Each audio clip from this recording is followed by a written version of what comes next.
Yeah. And that was fun. I got to go see Pearl Jam. Awesome. On their 23rd anniversary. Somehow it just worked out that we had done something at a radio station.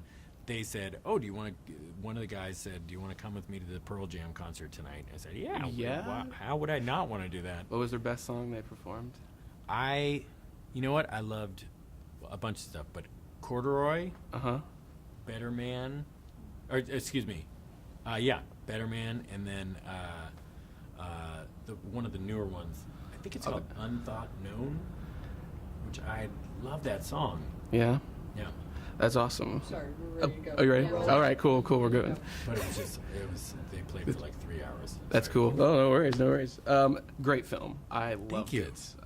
You were great in it. How was it working with everybody like Payne and Dern and Squibb and Odenkirk? What was that like? Well, it was scary at first.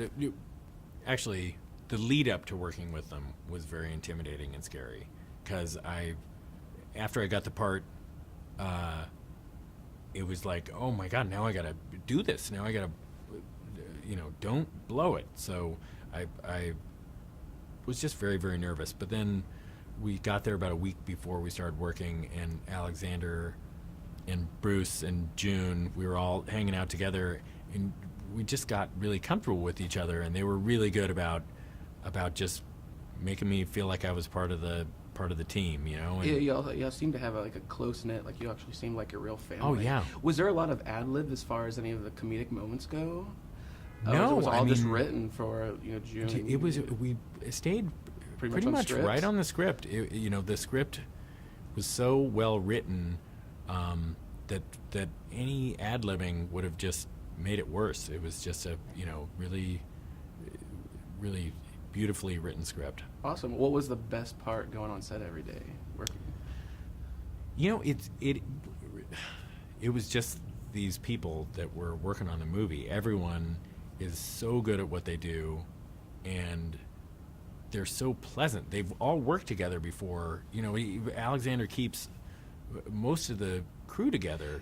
Yeah. So it's these people who have gotten to know each other over years and years, and are so friendly with each other already and inclusive of new people. So it was just really fun to be a part of, a new addition to this family. Yeah. And it just made it so fun to come to work every day. It was great. So you're obviously into movies and the theater and everything. What are some of your favorite scenes from movies that have stuck with you growing up? From movies? That you always go back to, like what favorite scenes that always stuck with you? Okay, the whole movie The Jerk. Absolutely. The cans. telephone scene from Doctor Strangelove. Oh, yes.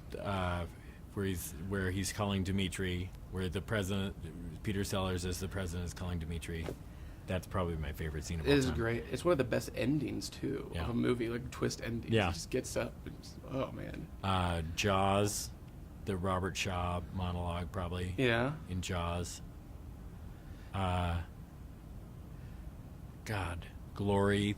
I don't know how that just shot to my. Glory. That's a great movie. The end where they're going into battle. God, that movie's so good. Did you you started out? I'm still thinking. No, I'm still thinking. It's one that could go on forever. You started out was a show called Clone High, right? Or one of your first things? Yeah, Clone High. yeah. It was one of my favorite shows. I was Really? so sad to see that canceled. And you played Abe, right? Yes. Was there anything else written for that? And by the way, those guys, Chris and Phil, also went on to do Cloudy with the Chance of Meatballs. Yes. They directed that, 21 Jump Street.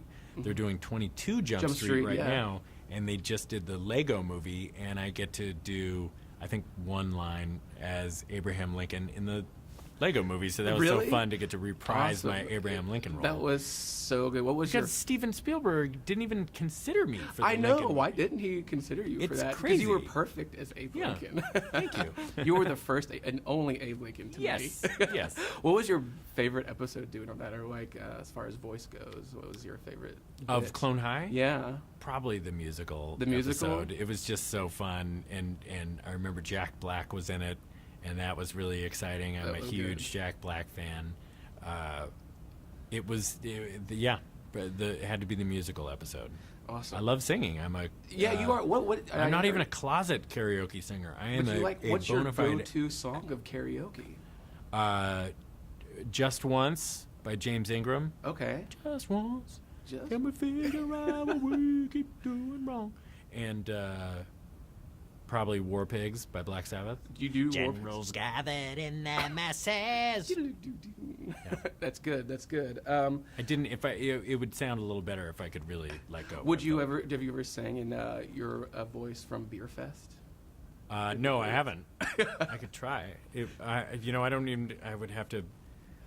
It was the greatest beer. No, I tried so hard to get down a German accent, and it really was great. Did it sound German to you? It sounded. No, it was perfect That was for the role. as good as I could do. I really worked hard on it. I got a How to Speak in a German Accent CD, and I got a German Level 1 CD, and I just for a month I worked on this. I was just working, and it still awesome doesn't sound German at all. And I read somewhere, which is really fascinating to me because I'm also a big player, Donkey Kong. You have a really high score, don't you? I was in this movie, A Good Old Fashioned Orgy. Yeah, I remember. And we were in Wilmington, North Carolina, and I didn't have to work every day. It would be like every fourth or fifth day. So all these guys were working, and I would have nothing to do. So I would go down to the local bar and play Donkey Kong. And there was this guy, I think it was JLK, that had all the top scores. So I wanted to beat that guy. Okay. And then I just started getting these really high scores, and I went online to find out tricks and stuff. And one of the stand-ins in the movie was one of those guys who was part of that Twin Galaxy. Okay. Yeah. That whole crowd, and his name was Leo Daniels, and he had I think he was the Tempest world record holder and a couple of those things. So he registered my score for me, and it ended up I was like maybe even number 29 at the time. Now I've moved down to like into the deep 30s or even later. Do you still play at all? No, not really. It was just kind of while I was at Wilmington. Shoot? I love Donkey Kong. And King of Kong. It was I always loved. Great documentary. Have you ever met Billy Mitchell or Steve? No, I haven't. But this guy, there's another movie about that era of video games. I think it's called Chasing Ghosts. Yes. And Leo is in that movie and gave me a copy of that. It's really fun to watch that too, because there's a lot of the same characters from King of Kong you see. Just it's kind of just it's King of Kong is obviously all about Donkey Kong, but Chasing Ghosts is just about that whole era, like a bunch of those games. That's cool. In your future movies, are you working with Peter Bogdanovich? I got to work with him. Yeah. It was so great. It was good. He is such an incredible person to. It was so fun working with him. He's such a fun person and so relaxed, knows exactly what he wants, and just comes in and he's very soft spoken, but it's so hard to describe him. It was such a treat to work with him. Excellent. And I would have never guessed in a million years that I would get a chance to work with Alexander Payne and Peter Bogdanovich in my lifetime. Last question. Who would you want to work with, or is there another movie that you would like to be a part of, like maybe a remake that has not been remade yet? Oh man, you know what? I'm not going to get greedy. I am so happy with the opportunities I've already gotten that, I have no wish list. My wish list has already been checked off years ago, so everything is gravy. All right, awesome. And I want to work with everybody. You want to work with everybody? Yeah. And you're a WWE undefeated guy. I like it. Whatever. Thank you so much.